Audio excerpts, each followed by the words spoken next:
No. Welcome to Movie the Podcast. That's right, Movie the Podcast. It is what it's clone something or other. It's the fourth clone guy.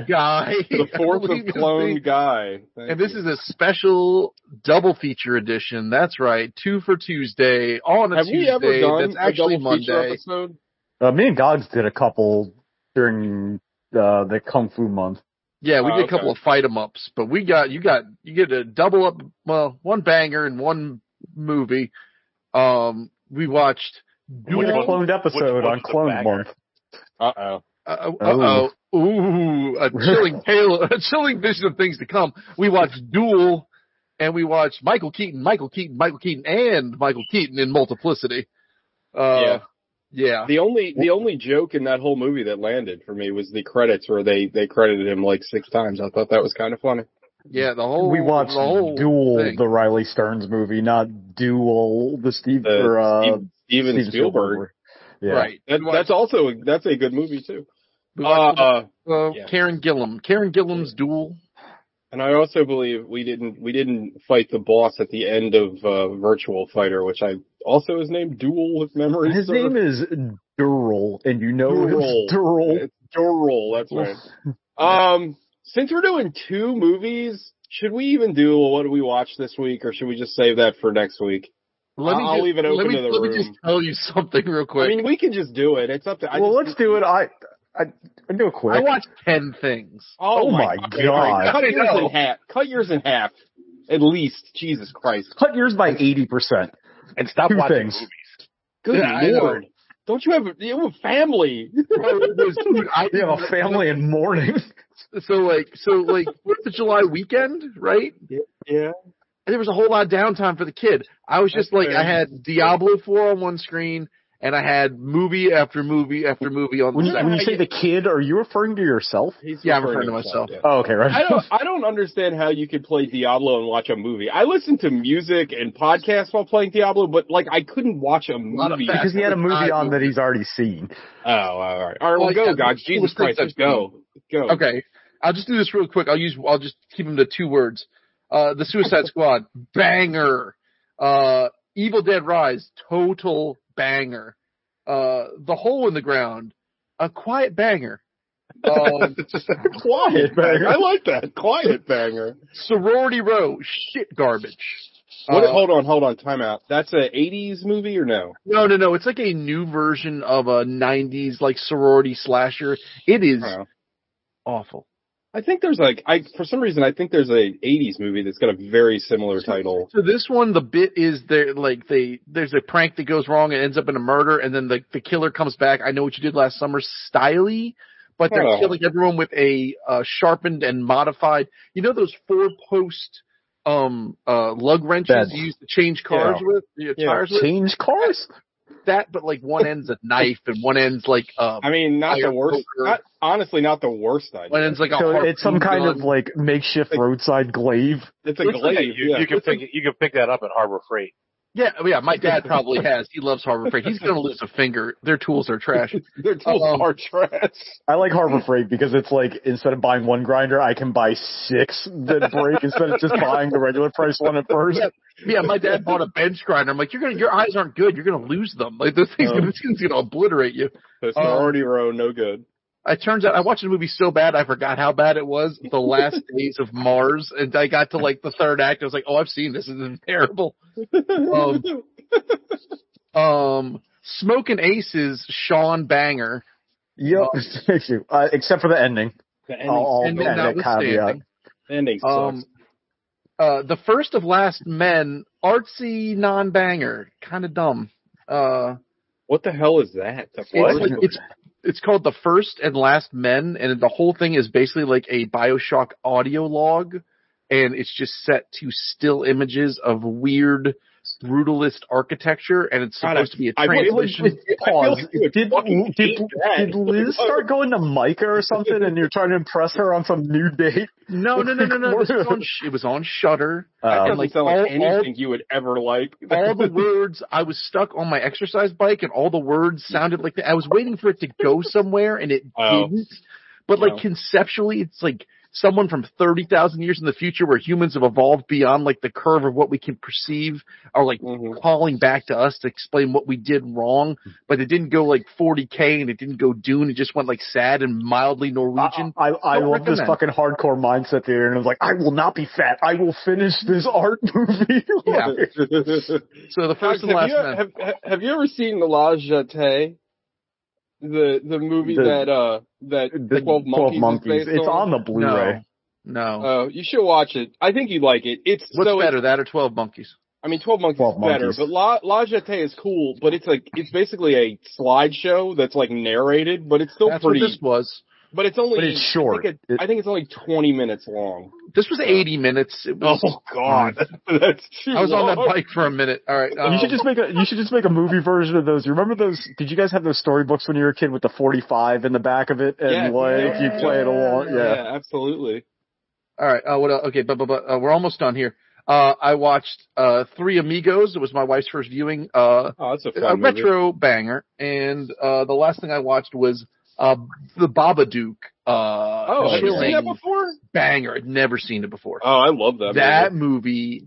That movie, I feel like Ari Aster must have. I feel like Hereditary is sort of a love letter. Like he has to have seen and liked that movie. Like, I could see that. Like the threads are all there. I think TJ and I were involved in a fucking online debate about it one time where a guy was like, I didn't understand it. The ending doesn't make any sense. It's like, they fucking told you it's grief.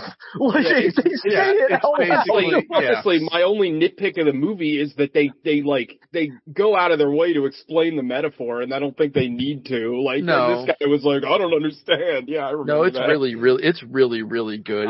It's an awesome fucking movie, and it's sad, and it's like challenging. If you want to watch like a Depression Factory, the director, she made another movie called The Nightingale, which I really liked. Anthony hated it, but I saw that. Yeah, they murder a baby in it. I thought it was really good. I don't know, like all the kids stuff in the Babadook was very hard for me. It's Australian, so they can do whatever the fuck they want.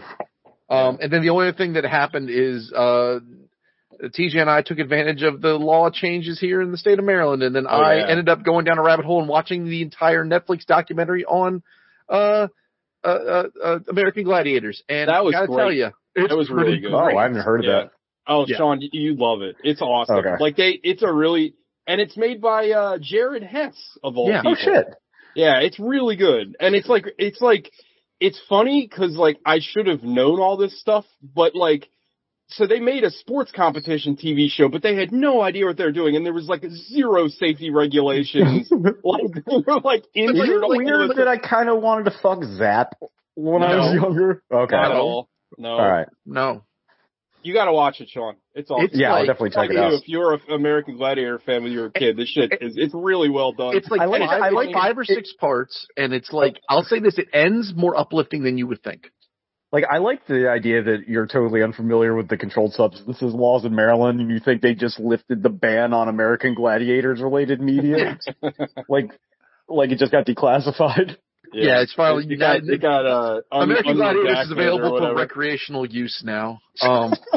But really good documentary series though. Like really good. To TJ's point, like when I was a kid watching it, I never thought about the fact that these folks are not from Mount Olympus. These are human beings that are not allowed to wear pads because the competitors wear pads, and they are just putting their body through absolute hell. And then when they were explaining the taping, they'd be like, "Yeah, we'll film 8 episodes in a day. So if I'm on the Cuban cannonball stand, I'm just catching 250 pounds of beef swinging at me 8, 9, 10 times in a row." Yeah, and they had no doctors there. They had literally it was like an indie promotion. Yeah, zero safety regulations. And then they were like shocked when somebody got hurt. And it's like, well, why the fuck? Like, and it also spawned 2 of the most horrendous video games ever. The Nintendo one particularly bizarre because like.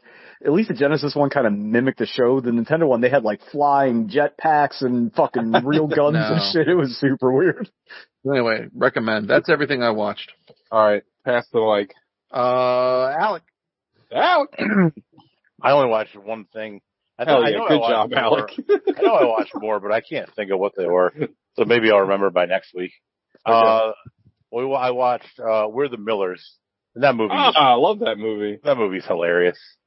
Sudeikis' first starring role, I believe. Is that the Christine Applegate one? No. That's the one with Jennifer Aniston. And Emma Roberts. Yeah, and Will Patton. Not Will Patton. Will Patton. Yeah, that's his name. Poulter. He's the nerdy kid. Yeah. He's also Adam Warlock, right? Yes. Now he's all jacked. And he peed on the tree in Midsummer. It has one. I love that scene in that movie where they're teaching him, because like the whole bit is that they have to pretend they're a family, but they're not. And that scene where they're like teaching him how to kiss, like it's like all three of them is like making out with him, and then like I walks in, it's like that shit's hilarious. The girl that he likes is like walking through the window. What the fuck? We also get no regrets out of that movie, which I love. Oh yeah. Yeah, that's a fun movie. That's a very fun movie. That is a fun movie, and like it kind of came out of nowhere. I didn't have high expectations. And what's his name? The drug dealer bad guy, the guy from The Office. Ed Helms. Yeah, Ed Helms. Mileage may vary with me on Ed Helms. He's good in this. Some things I find him very annoying. Cedar Rapids, I think, was okay if I recall. He's really good. Yeah, Cedar Rapids is really good. I still need to see that. Yeah, it's him and John C. Reilly. You'd love it. You would absolutely love it. It's directed by somebody that we like, I believe. Yeah, it's who is it? He made another movie that we liked. I'm looking it up now, so keep talking. But We're the Millers, very good. And if I remember what those other things were, I'll bring them up later and interrupt in the middle of the show. Beautiful. No worries. Do it. DJ. I watched one thing.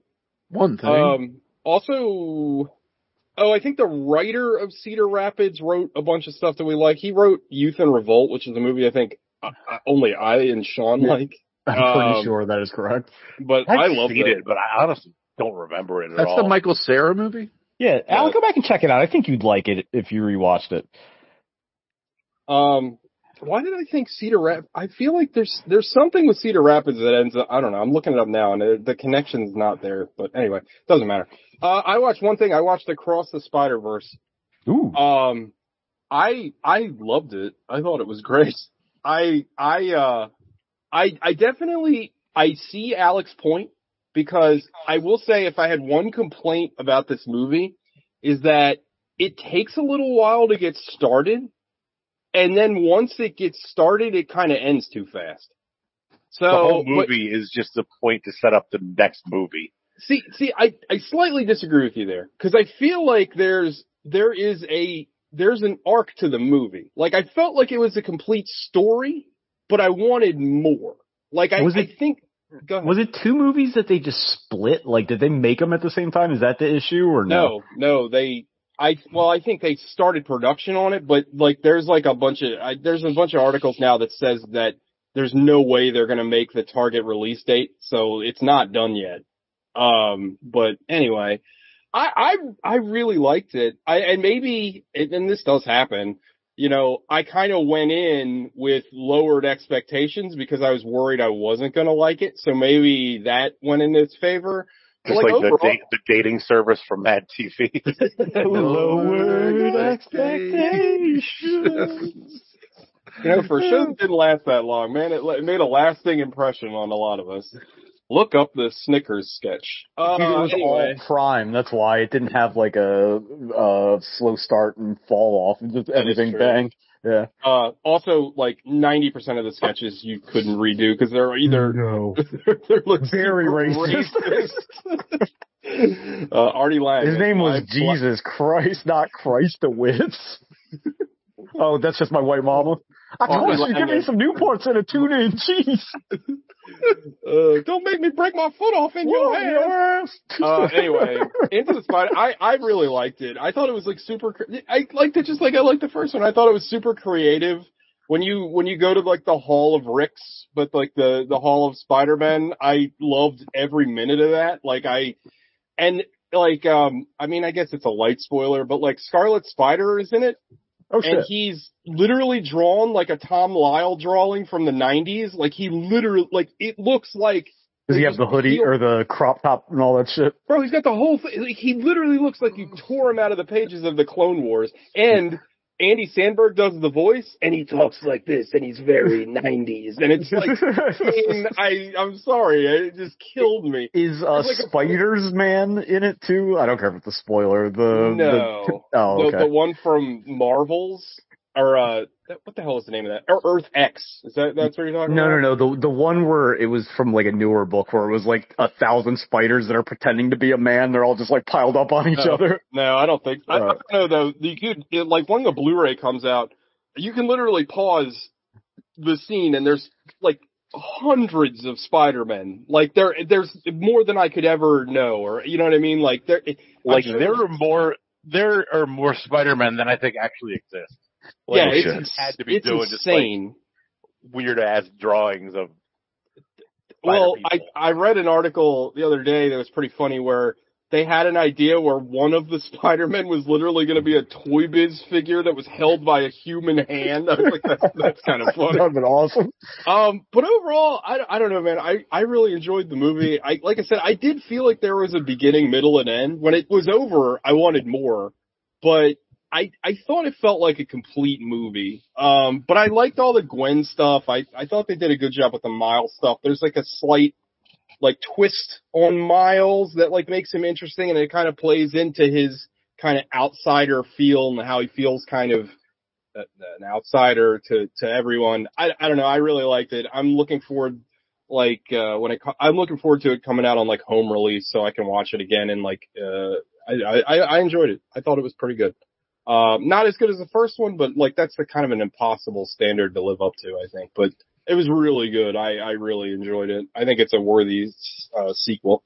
Did you like all the live action cuts of all the live action stuff? I did. I thought it was great. Like I know it's like silly to put that stuff in there, but like it works. Like do they have Japanese Spider-Man? Yes. He's in the background. I definitely noticed him. Also, there's like, I don't want to give every joke away, but there's a hilarious little moment where like Steve Ditko's Spider-Man shows up in like a classic Spider-Man drawing you've seen 1,000 times, and the joke is pretty funny. Yeah. I don't know, man. I really enjoyed it. I thought I loved the animation, like just like I liked the animation of the first one, but I feel like they turned it up even more crazy.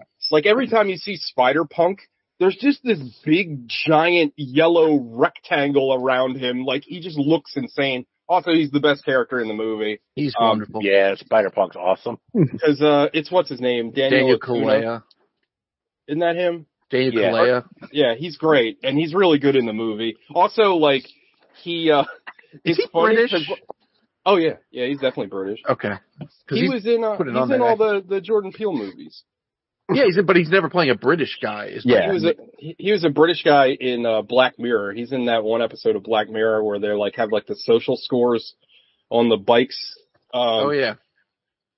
Anyway, it was I really liked it. Like I said, I can't wait to watch it again. Sean, I watched two things.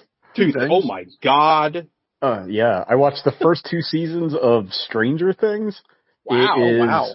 It is a tick above fine. Like, I get why people like it, but it's like, I was texting TJ, and I feel like especially on this show, we've seen a lot of things do what they're trying to do way better. Like, I think Psycho Goreman does a better job of it.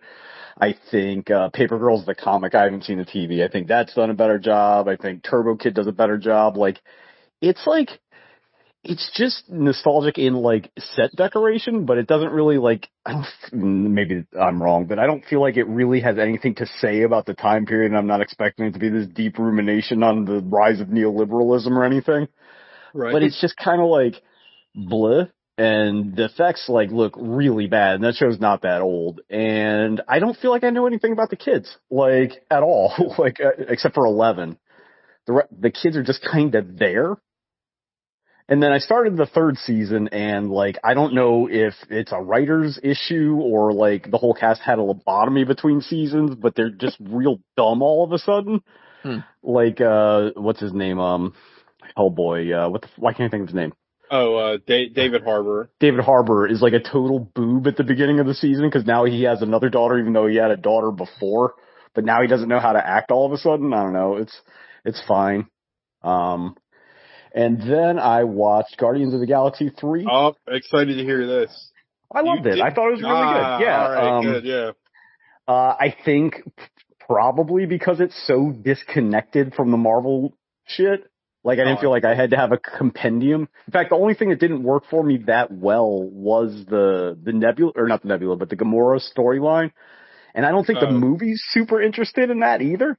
No, I mean, I did like, for me personally, I liked the Peter and Gamora stuff, like, especially, like, I think I said this when I talked about the movie, but, like, I think, like, Chris Pratt actually does, like, a really good job, like, showing his emotions in this movie, and I thought that, like, them being, like, you know, together but not together, that part kind of worked for me. I don't know, it just felt kind of stitched in, like, it felt like, you know, I think James Gunn had a good handle on the characters prior to her getting whatever. I don't even know how she came back or whatever. Like, I forgot, like, what her status was. She's from the alternate, she's from the past, like when. Right. I had the same problem when I watched the movie. I remember, I think I said on the show, like, I couldn't remember how she came back to life. Like, I forgot. Right, it's the Gamora that never knew anybody. Yeah, and it's just like, it doesn't feel like anything, but it's not really about that. It's more about, obviously about Rocket, and I was texting TJ, and I was like, man, when I first started, I was like, they should just make a We 3 movie. And then he's like, well, James Gunn's a big comic book guy. I'm sure he has read it. And then we looked it up, and he'd actually tried to adapt it before and couldn't.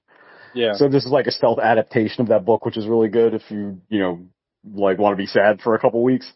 Yeah. It's a sad book. It's very sad. It's very good. Read it?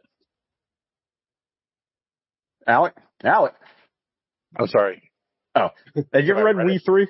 Yeah. I never heard of it. It's good. It's Morrison Quitely. It's only like, what, it's like 60 pages?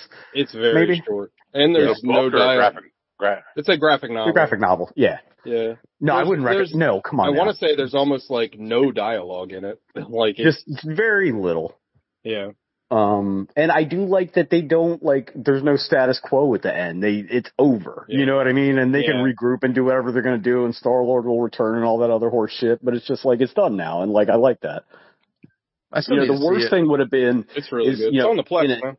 Yeah, in a dumber movie, it would have been that, like, Gamora comes back with them, and they share a moment with Peter, and you could just see it's going to end up exactly where they were before.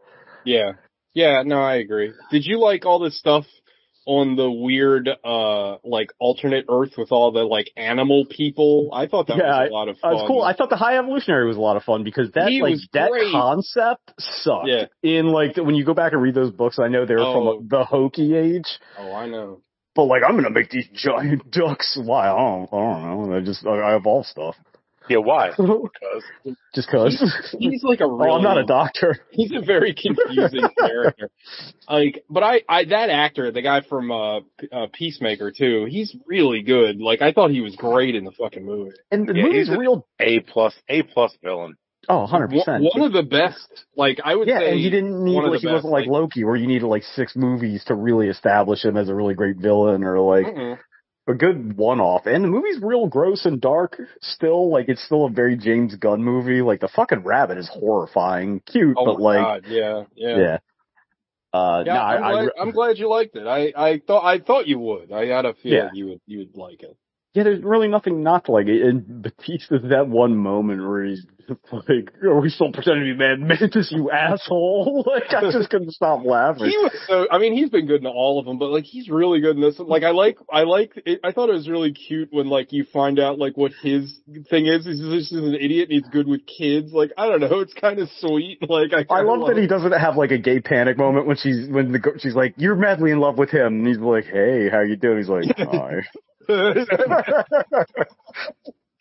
No, I thought it was great. That whole sequence was fun too, with, like, the zero gravity and the weird, like, when they reveal that the gladiators or whatever are just wearing those goofy ass costumes. That's not like actual aliens. No, I love it. I don't like Will Poulter's great. Creative. I mean, he's not in it a whole lot, but he's a lot of fun. Like, it's a movie that has something to say. Like, I love Cosmo. And Cosmo looks kind of like the dog from We 3. Yeah, actually, a lot like it. Yeah, definitely. Yeah. Sean Gunn's really good at it. Yeah, he's really good. He's a really good actor. So, are we excited at all for James Gunn's Superman? I read an interview with him the other day that said that his key influence on it is All-Star Superman, and I'm like, all right, that's going to be you great. have my attention. Well, I guess you can't just do that, right? Because that's basically the last Superman story, right? Yeah, he dies at the end. You can't do. Yeah. I mean, he died in Batman vs Superman, so I guess he could do whatever. Yeah. Fair point. But he's going to have to clean up his style a little bit. Yeah. Because there's not really anything in Superman that's like super gross or wet like he likes to do. That's a good way to put it. Like except for Lois. Unless you made like the villain some weird like Bizarro weapon or something. Like I guess you get a really gross Bizarro.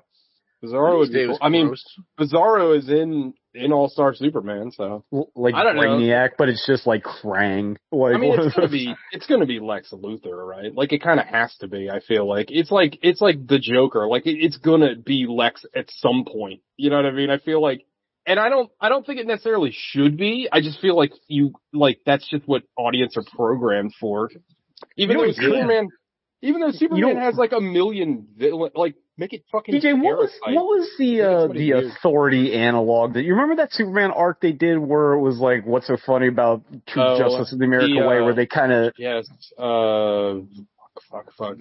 fuck yeah, and then one guy had like a Union Jack jacket. Yeah, because he was Jenny Sparks or whatever. Like I know exactly. I can't. They even made a cartoon about it. They made like one of the DC the Elite. Was that the Superman Elite versus the Elite? Yes, the Elite. Yes.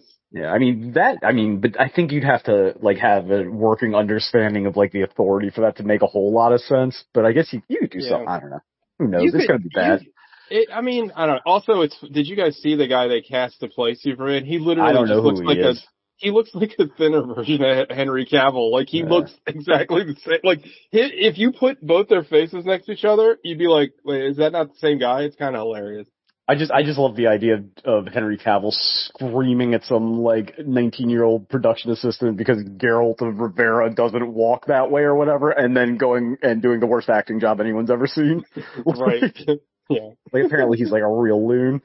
Yeah, he's also like a men's rights big Twitter nerd. guy, which kind of sucks. Oh shit, is he a Gamergate guy?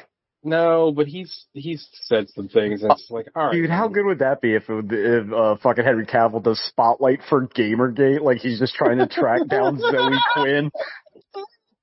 Oh, that would be hilarious. Hey, Gogs, he's actively working on a 40K movie for Netflix. He's a very big 40K nerd, turns out. Oh no!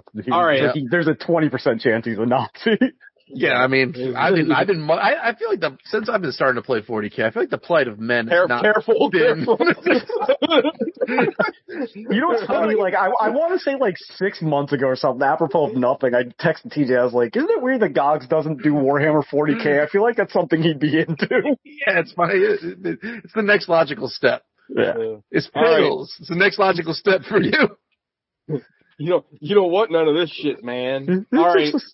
Which movie are we doing first? Are we doing it in the order that we watched it in, or should we do it? How do I know which order everybody watched it in? Because I watched it in reverse order. True. Let's do Multiplicity first. Okay. Guys, what happened in Multiplicity? The worst person you could meet is married to Andy McDowell, and he's just sort of a jerk-off scumbag. And he runs into he's a contractor. He's a contractor. Don't get me started. He's a real about what's guy's guy and a dude's dude. He's a real guy's guy, but he doesn't know shit about how to build a condo. But we won't get into that on this podcast. So it's funny though, like to have. I love the idea that the GCs run around. They're trying to fucking close a pipe when it's legal. Like he's not just sitting in the truck sleeping. I like he's turning a CPVC pipe with a fucking pipe wrench. Threaded. Yeah. Also, I'm glad Sean mentioned it because it was something that I was watching the movie. I was like, this guy is like he's the manager. He wouldn't be on these fucking jobs. Like, he don't fucking do anything. Like, right. Well, you meet him. He's chewing out Schitt's Creek because they tore up the wrong driveway. Because he's possibly Cuban or Italian or Jewish. I'm not sure what his affectation's supposed to be. Eugene Levy has some of the funnier lines in this movie. He's the best part of this movie. Don't get me wrong. There's a part in this movie where he gets fired for being late, and he's like, he gets rehired layer on, and he's like, you told me to be here at 8:30. I'd like you to point at the time. It was like 9:15. He's like, it's 9:15. He's like, oh shit. He's tapping his watch. No, he's that was hilarious. That was the best thing is when he sees the multiple Michael Keatons. He no-sells it. He's like, all right. Well, cool. Everybody no-sells it. Like, I don't want to get too far off topic because you just started, but like this whole movie, it revolves around Annie McDowell's like deep psychosis. Oh yeah, oh no, at the end she sort of acknowledged it. Also, she is just can a woman be a poonhound? She is just a unmitigated. Oh yeah, she's a fuck machine and possibly a groomer. Oh well, in a lot of ways, yes. But anyway, let's get back to it. So Michael Keaton he's basically kind of a scumbag. He has a shit job, and that's fine. His wife's getting in his ass about stuff because she wants to go back to work selling real estate. Oh, he's playing like a less charming version of that character he played in Gung Ho. He's playing a less charming version of who he was in Mr. Mom. Yeah. Like, these are all, and I love Michael Keaton. This is not Michael Keaton's me fault. too. This is possibly Harold Ramis's fault, and I love Harold Ramis. So Harold Ramis was involved in this movie? He directed it. I didn't even realize.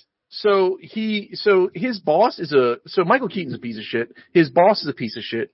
Q is a piece of shit. Everyone that works there is a piece of shit. Q's a piece of shit. He makes a condo's water main explode in a wall, and that causes a scientist with questionable ethics to be like, hey, do you want there to be more you? Apropos of nothing. The operational security in this, what I would assume is a highly secret fucking project, possibly run by the CIA. Yeah, like, there's no possible way. Like, all the Biden clones, they came out of this, right? The reason the storm is not yet upon us is because of this scientist. So he's here and he's like, how would you like to play golf all the time while someone else turns the wrenches and possibly bangs your wife? He's like, that's a great idea. Sign me up, chief. I don't know if my insurance will cover it, but it's the 80s. No one cares. So I don't know why he had to be put under and done to all the things that were done to him just to what a mouth swab would have taken care of. I also love the framing of this, that his life is so bad because it's 1988 or whatever. He's like kind of busy.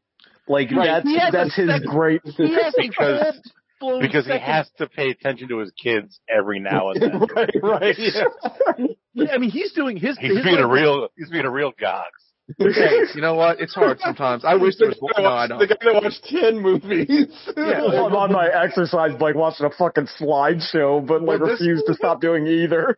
This Gogs watched 10 movies. The other Gogs took care of my kids. So, no, this guy's doing two Gogs. Can you imagine? Can you imagine? Here's your lemonade. Here's your beer. So we need the mentally impaired Gogs. the third copy.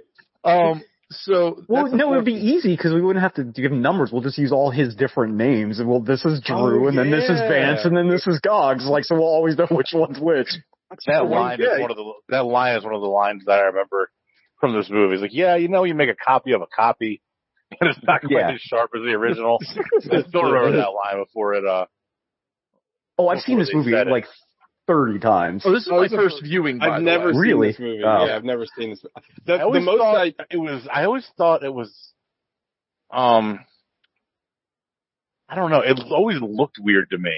Like the motion correction or something. Weird. It does. Yeah. When they're in the same scenes. Oh, when they're doing the mirror match shit. And like I remember even when I was younger and thought, I was like, something's weird. It looks almost like it was like filmed when they're together, like a different frame rate or something. Yeah, you're probably right. Well, it's very strange. Also, one of them that I think is the original is making like these really exaggerated movements for some reason or another. Like he's Michael Keatoning it, so he's the real one. You want to get nuts?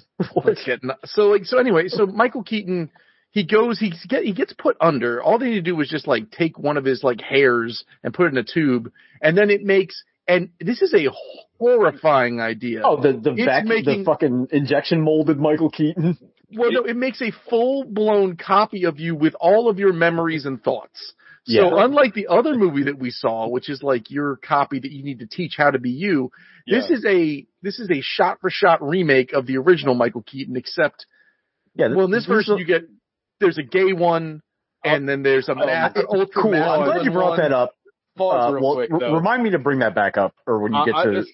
This is only going to take a second. Okay. Did anybody else, when they showed the fucking weird, like, easy bake oven Michael Keaton, it reminded me of that weird freakout scene in Possessor where the woman, like, can't feel her face, and then it's like in that weird plastic mask. Like, this is fucking terrifying. Like, what the hell is this? Anyway, go ahead. That's all. Well, so Michael Keaton, who doesn't want to spend any time with his family because his life is so hard and he's just so unsuccessful, he takes his clone that he somehow afforded and then put that clone up in the second house that's on his property where he keeps his cars because he's doing just fine. Well, can we also talk about another movie where this guy is comfortably like a millionaire? Well, and he's also like the architect of his own suffering because Andie MacDowell is some kind of like super realtor. And she's like, well, I could just go back to work. He's like, oh, fuck that shit. They're holding that mortgage down on his one salary. Like, he's doing fine. Yeah. So he's like, all right, I'm going to make a clone of me. That clone's going to be business me. And that clone's they give them what's possibly the most noticeable behind the ear tattoo. They take up like half his skull with that. Like, who doesn't notice that? Do you think there's any diehard Multiplicity superfans who have gotten those tattoos? Oh God, I hope not. It's probably happened, though, right? Also, like the idea, and it reminded me of that Black Mirror episode, the like Star Trek parody episode where Jesse Plemons Plemons makes those clones, but they're like sentient and they like are alive. So like Michael Keaton's like he understands that this is literally a 1-to-1 street sometimes. It's like a 1-to-1 copy of himself that has like full autonomy. And he's like, well, you're just going to live in my attic and just work. But the thing is, though, he comes out ready to rock and do that. Like, he is not, the clone is like, so I brought this up to TJ, and I don't want to get too fucking nerdy about this, but the Michael Keaton and the first two clones are like the Freudian personality trilogy, right? So, like, 2 is the id, and then 3 is the superego, and then the original one's the ego, right? The one between the two of them. Like, but like, because we don't really see the goings on of when he goes back to get the second clone. So like, did he go to the doctors like, hey, doc, my first clone, he's a little too butch. Can you, make another one, but kind of, I don't know. Tone it down? Queer him up a little bit. Like, or is that is that a byproduct of the cloning that it separates parts of your personality? And also, why would that happen? I think it's a byproduct of the personality because I feel like there's no other way that it would have happened on the first Michael Keaton, right? So you're taking, but the first Michael Keaton's not like totally dissimilar from the original. He's a workaholic though. He's like a much more. He's really horny. Super horny. Well, also like this trope of like I'm super horny for my wife and vice versa is like very quaint. Like, but it's like he has to ask for the other clone to be like kind of fey, right? Like, you're right because he got him specifically for domestic assistance, right? So he must have been like, just house him up a little bit, make him a little. Just lighten his loafers a little bit, just a little bit, Doc. Like like not gay, like not that. But that, and you're bringing up a point that I wanted to bring up, which is the movie in some ways it doesn't understand its own rules because he introduces clone number 2, the original clone. Let's say the original clone. He brings him to his garage mansion. And clone number 2 isn't like, yeah, I know the garage. I have all of your memories. He's like, what am I doing here? It's like, well, that's a good point. And I'm like, a good point. Yeah. I'm like, okay, so this movie doesn't know what it is. Like, I also have to understand that Michael Keaton has at some point forbade Andie MacDowell from ever going in the backyard, or maybe like she went up there before and like punched her out or something because he's a real. Why would a woman be in a garage establishing boundaries? Sean. So anyway. So they make. I don't like when Andie MacDowell posts their surfing pictures. clone number one, just knocking it out of the park with the job. He's everywhere at once. He's like multiple man, but as a single person. And now, original Michael Keaton's like, well, I guess I get to take everyone to dancing and cook all the time. He's like, oh, this sucks. Which he does for a day. A day. Yeah. Like there's one day and he goes to Andy McDowell and he tells he can get her job back and he's like, honey, this isn't going to work. There's also so am I to understand that he has never interacted with these children before? Like he's like never done any of this stuff? He also goes to a boys football game wearing a Penn State hat, which is funny just because, you know. Yeah, so. And these kids are in like a half a scene. Yeah. They're barely in this movie. I forgot that he has kids in most of this movie. Like, he's so tied up. Like, he obviously hates his children. But he goes. Can we also talk about Michael Keaton's tenuous grasp on sports in this movie? Because like it's like, oh, he's a real guy's guy, but he wants the Pop Warner team to institute a pro set offense, which okay, and then he stops at the Lakers game, which is, have any of you guys, like besides the Orioles, because it's like $4 to go see it and you can just drop in, like basketball is not a drop in and out co-op situation. Like you buy tickets in advance, whatever. You don't just stop by the Lakers game in downtown Los Angeles. And when they ask him about the game, he goes, oh, it was good. Van Exel hit a 3. Like, I know this is like the early 90s NBA, but but it's not like, you know, Nick Van Exel's Brian Scalabrine. Like, he's a competent jump shooter. You're not going to be like oh my God, Nick Van Exel hit a 3-point basket, son. Right. Like, right. I don't know. Sorry. I know it's a weird thing to get hung up on, but. Also, the thing that I kept getting hung up on is his whole plan was to clone more guys to help with his around the house and do the job and stuff. Mm-hmm. But for every guy he clones, he's having to spend exponentially more money for food. Maybe not clothes. Maybe not clothes because they can just share clothes. They're all the same size. But food. And his whole thing is like he can barely make ends meet, but it's the first thing he does when he gets a clone is he starts going golfing every day and going to Lakers games. And renting and going sailing with Brian Doyle Murray and the girl from fucking from Modern Family. Like, Brian Doyle Murray with a girl literally probably 50 years younger than him. I want to ask. I thought that was his daughter at first. Save that for his brother Bill, not like Brian Doyle. Did I miss something, or did he just fuck off and go sailing for like a day and a half for no reason? No, that's what happened. Well, because they were like, oh, you should ask Andy McDowell to come with us one time, and then I forget what happens, and then he doesn't. But he gets all seasick or whatever. Anyway, the movie it's ludicrous. So let's jump to the chase. He's got this master plan to learn to become a mariner. So he's like, I'm gonna be away for 2 days. No one bang my wife. Well, guess what happens? Literally everyone does in the matter of, I would say, less than 3 hours. First of all, she's got like a bubblegum vagina at this point. Like it is just chewed up and destroyed.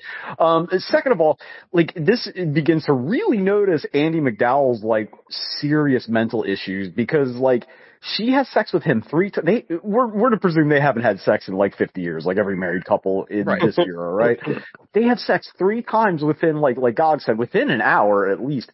And he fucks 3 different ways. Like, I don't know about you guys, but I don't fuck like I'm doing like character class builds or like, oh, I'm going to try the dexterity this time. Like, you have a pretty normal like routine. I put all my points in stamina. It never works out. They're all fucking totally differently. And the Steve, the other copy, the one, you know, that's, you know, we can't say differently able human being. We can't say it anymore. I texted Sean. It's like it's fun that like it used to be a trope that just the mentally handicapped. Like that was the joke. Always the joke. Yeah. But like, and she doesn't notice. She's like, oh, that's kind of goofy, right? Yeah, she's like, she's seducing him, and he just goes, my pee-pee. Like she breaks him, right? Like she's like, we have to call a spade a spade. Like the third one that's sexual assault. Like he doesn't know what's going on. No, she caught him he vulnerable, seems changing clothes when he discloses that she has touched his peppy. Yeah. Like, you know what? And Andie MacDowell is just so hard up for it. Like, she just sees an erection. She's like, finally. Fuck machine. And she knows. Like, she has to, right? Like, because it's not like, because she's like, oh, you've been acting so strange lately. It's not, he hasn't been acting strange. He's acting like a grenade went off near him. You know what I mean? Like, he has like a TBI. He's acting like Aaron Hernandez, and she's like, whatever, I'm getting piped. Like, and if I could be remembering this wrong, but doesn't she go for round 2 to one of them? No, she does. She gets round 2'd by number 2, and then she gets round 3 by the clone of the clone. They're both in the bathroom, and she like knocks his towel off, and he still has a boner or something. Bro, yeah, and then she's wearing whole ass different clothes. Doesn't remember because it's not the same person. Shit that happened minutes ago. And she's like, "Weren't you wearing a different shirt?" And he's like, "Nope." And she's like, "Oh shit. Well, I guess I'm crazy." You know, you're right. She's like textbook gaslit at this point because she just doesn't know up from down, left from right. I mean, not for nothing. Not that this movie is going for this at all, but like Michael Keaton, like Doug, you've already said numerous times, like he sucks. Like there's the opening scene of this movie where like he comes late and let's run it back. Michael Keaton, the actor, doesn't suck, but Michael Keaton's character in this movie sucks. Doug. Nobody thought Doug Everyman. Nobody thought I meant actually Michael Keaton. Michael Keaton's great, but no, I meant his character.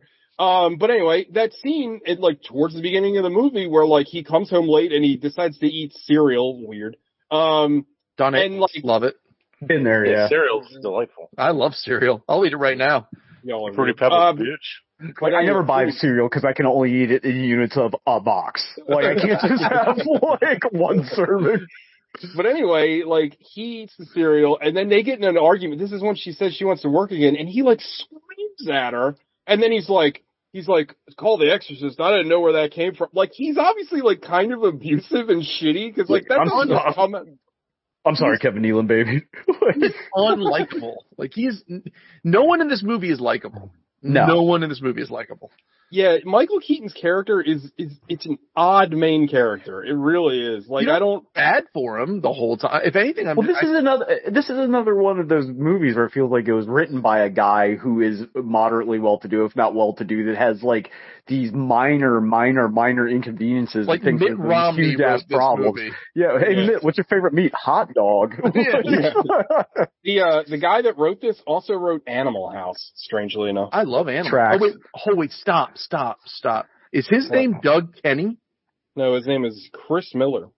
Okay, because Doug Kenny and Chris Miller, they were the guys that started the National Lampoon, and I believe that's the same guy. I believe Michael Keaton's character is Doug Kenny, is he not? Yeah, Harold Ramis named him that after that. Because that guy killed, he threw himself off a cliff. Yeah, so it's a bunch of rich assholes from Harvard or whatever. Yeah. Okay. So that whole thing tracks now. This is a short, Chris Miller, Multiplicity is based off a short story that he published in National Lampoon. Oh, well, it feels like a short story because I was talking with TJ and I said, this feels like your mom explaining the plot of a Calvin and Hobbes strip to you for 90 minutes. Yeah, it's literally the same bit over. It's just the same joke. Yeah. Well, so let's get it over with. So now, after everyone bangs Andie MacDowell, she must have like something going on downstairs because Macho Mike Keaton gets the flu. And so they have to send Faye Mike Keaton to the job site to meet a building inspector who is going way above his authority, might I add, to shut this place down over California and their regulations. Well, I mean, that whole gas pipe thing is horseshit. But anyway, so, but here's the other thing. The movie doesn't know its rules, and they kind of almost address it in the scene. Do you think anybody involved with this movie minus Michael Keaton has been within sniffing distance of a job site before? No. But like this, but like, well, are you talking about the fact that the clone should have known at least something? Yes, construction, since he has all of Michael's memories up until. Like, he only has his gay memories. Don't forget. Like he doesn't get. Like he remembers the shirtless dude jackhammering plaster or whatever. So now. He gets fired because his boss, Michael Keaton's boss, is the most ungrateful piece of shit of all time. And then he has to go home and be like, well, I guess I got fired. Everyone's sad. Andie MacDowell leaves finally because she's like, this is too much. This is too weird. And he goes and so Boating, the real Michael Keaton, comes back to this mess realizes they're single in their mansion. They don't want to be banging hooers. They want to get Andie MacDowell back.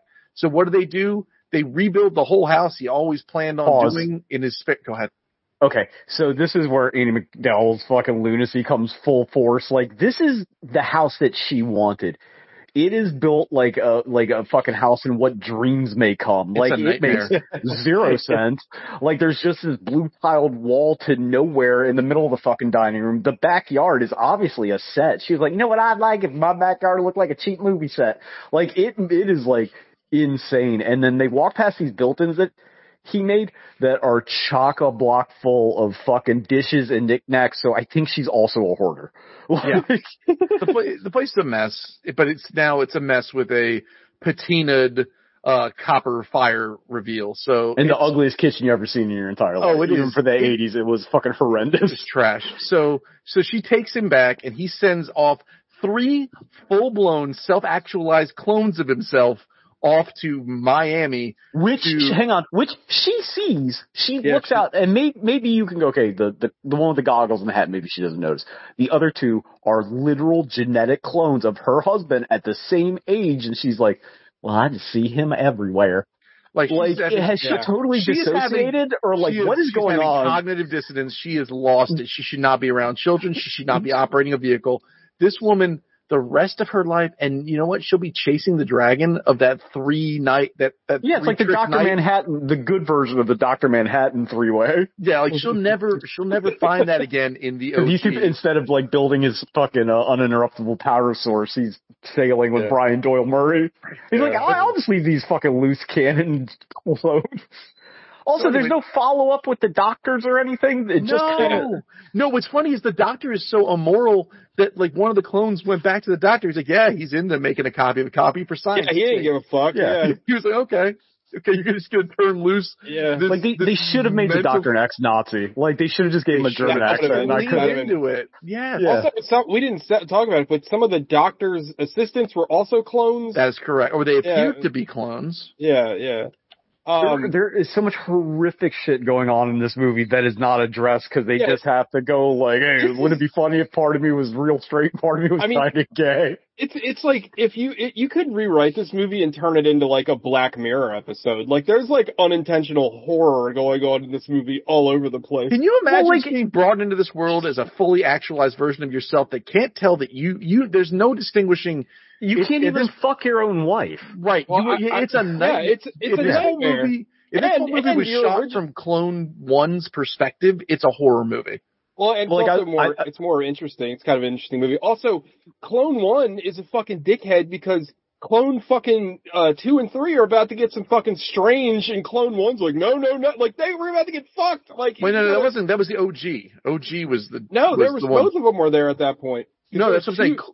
Wait. Yeah, Michael Keaton the original Doug comes in when they're in the fucking these two fucking Costco sample server hookers that go back to his tree house with identical twins, and they're down to fuck both of them. Also, when the third one shows up, they're like, "How many are you?" Like, not phased at all. And there's a scene in this movie where Michael Keaton, the fruity Michael Keaton, is like wrapping meatloaf, and it's this whole involved thing. And like Andie MacDowell, if she's a normal human being, is like, I don't know what this thing is that was my husband, but I'm going to smother it with a pillow when it's asleep. Yeah. Because this is not the same person. It's a body snatchers situation. Yeah. Right? Like, also, I'll just call him Business Keaton, like, brought his, like, assistant to the fanciest restaurant they know in town to bang her because he can't bang his wife. And it's just, it's also she's also like perfectly okay with, like, it's very weird. Like that whole scene is very odd. It's like,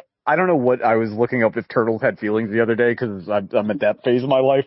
And like, apparently they can feel like stress and fear and boredom, but not happiness. That's these clones. Like all they have are the negative emotions. They're not allowed to have any of the positive emotions. God damn. Yeah, make this whole movie from the first clone's perspective, and it is a horror film. Also, the assistant looked really familiar, but I could not place her face. Like she's been in stuff. Like I was like, I cared enough, but not enough to look it up. Anyway, I think that's all. We got anything else to say about this movie? No, let's wrap it up. Alec, what was your favorite part about this movie? Was it the science?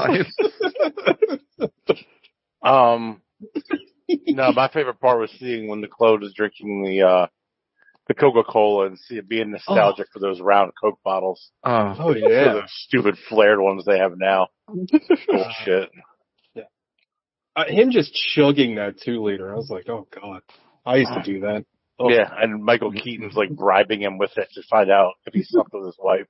It didn't leave the bottle. Like, it's like... Yeah. All right, 5-knuckle shuffle time. Gogs. 3. 3's generous. 3 for 3 clones. 3 for 3 clones. It's not good. I didn't care for it.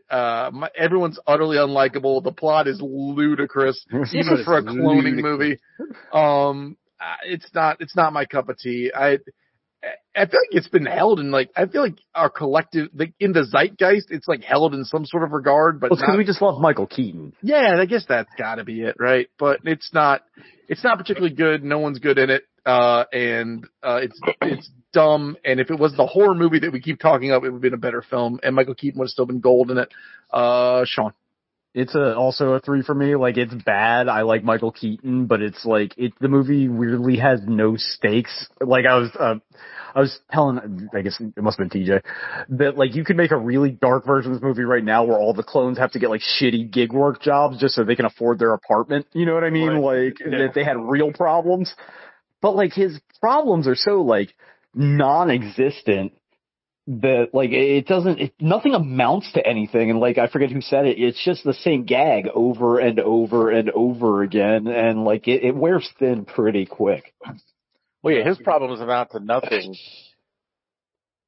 but they're stressing and killing him, but as soon as his wife's well, I have a solution, yeah, he's no, I'm gonna get myself cloned. Yeah, it's very odd. You can't go back to work, honey. No, you're change a diaper. First off, you're a woman. Shut up. I'm just gonna clone myself. I'll fucking take care of everything. Yeah. Alec. It's a 3. 3 for 3 clones. Love it. I love that. Put that on the box. It's not I remember it being a lot more fun than this. And it's not. I guess 1996 freshman high school Alec was a lot more forgiving. Is this from 96? It's an old film. Yeah. Oh my god, I feel like it's from 91. Yeah, this movie is not. Came out a year after Pulp Fiction. Yeah, 2 years before, or a year before The Matrix. It's just not good. It's and Michael Keaton's trying his damnedest, but there's just not good material there to keep it together. And he just, everything he does, he just comes off as the biggest piece of shit. And it's whoever wrote this and Ramis directed it, at some point, your protagonist shouldn't be the biggest piece of shit in every scene they're in a movie like this. There should be some growth and some, whatever. But all he does is fix the house, but as soon as she comes back with the kids, he's gonna go right back to the same. Well, in a normal movie, doesn't he realize that he loves his family? well, that's a good point too. I didn't think about that. Alec makes is the status quo has not changed. So once the clones are gone, he's got to go right back to possibly paying attention to his kids and working every third weekend. Well, now he's got to find a job. He's going to be. Well, no, he's starting his own contracting business. Oh, right. They're so in the shit that he can just quit his job that he said he couldn't quit before, and it's I'm just start my own business. Okay. Well, he got fired, so he had to start his own business. Oh, okay. The one clone got him fired. Yeah. He got him fired because he couldn't differentiate why they had 1-inch versus 2-inch gas lines for double ovens or something. Also, a 2-inch gas line for a condo is insane. For one absolutely insane. Otho from Beetlejuice revoked his Russian license. Oh my God, was that him? Yeah. Yeah. Holy He's shit. also Associate Bob, right? From fucking Demolition Man. Demolition Man. Yes. Wow.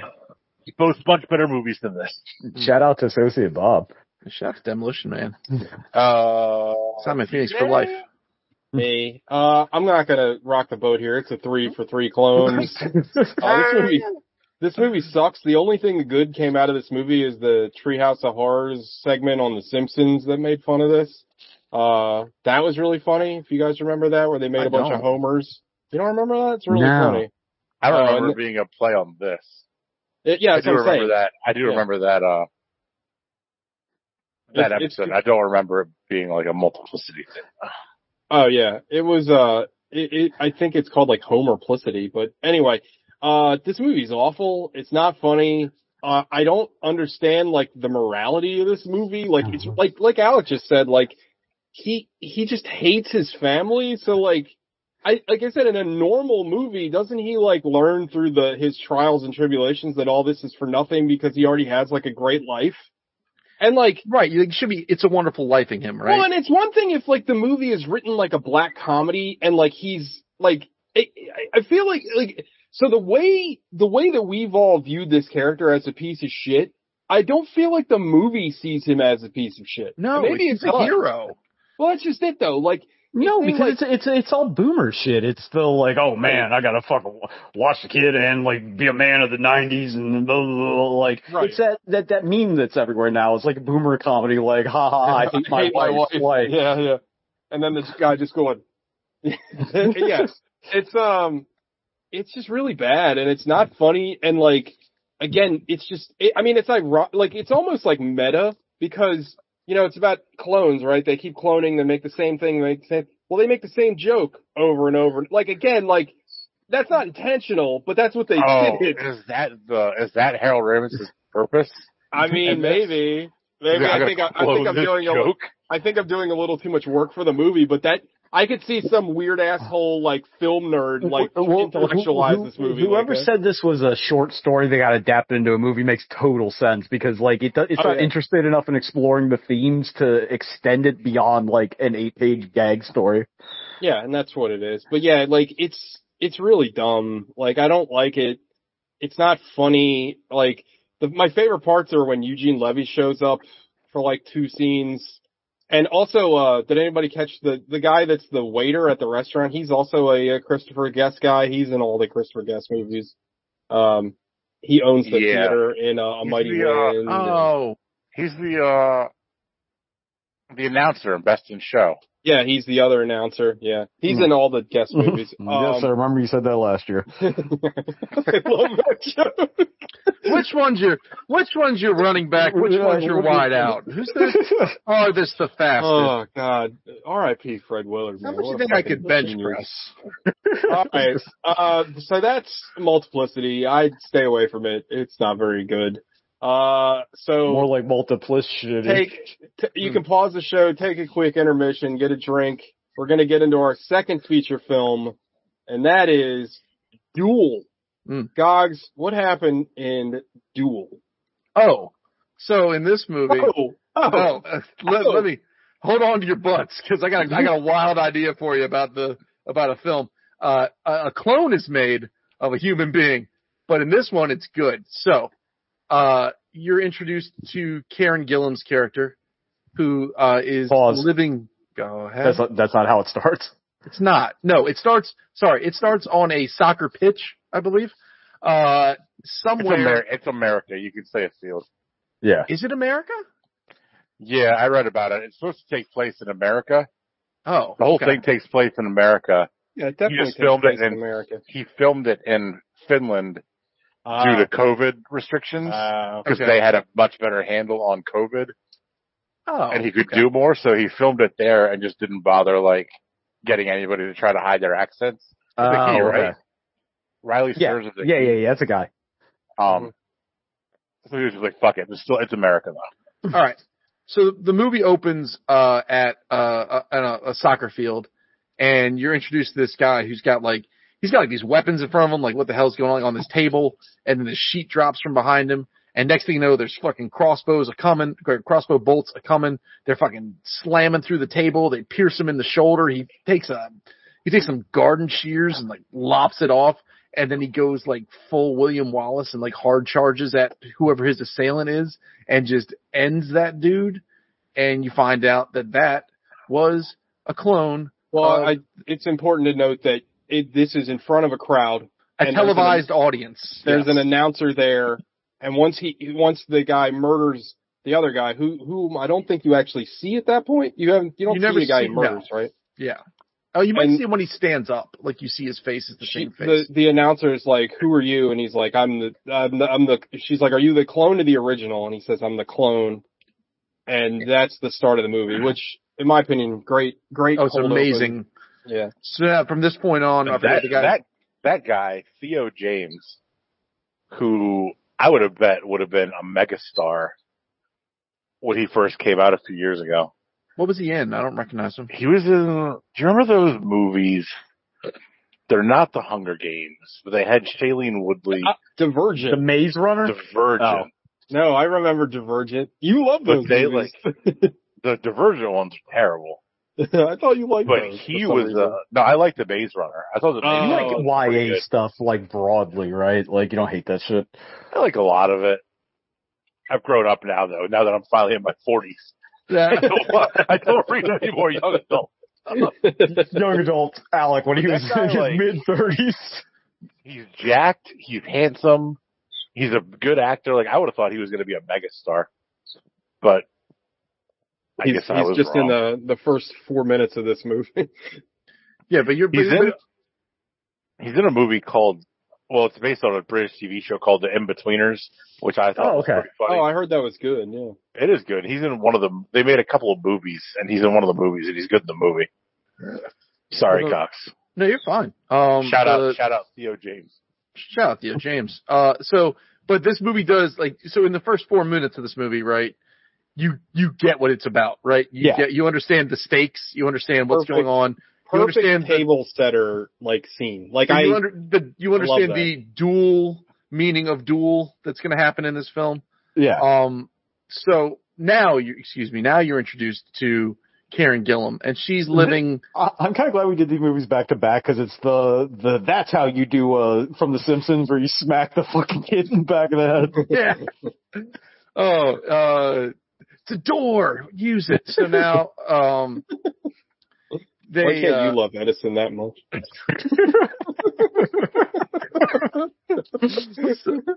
So that's a good choice. I miss The Simpsons, man. That shit was fun. Why can't you love Edison that much? Wow. So Karen Gillan's living sort of a sad sack life, and I forgot talk about the pornography she's watching, Gogs? Do you remember what it is? Hilarious. What was it? I remember outdoor the title. Pool orgy at confirmed haunted house.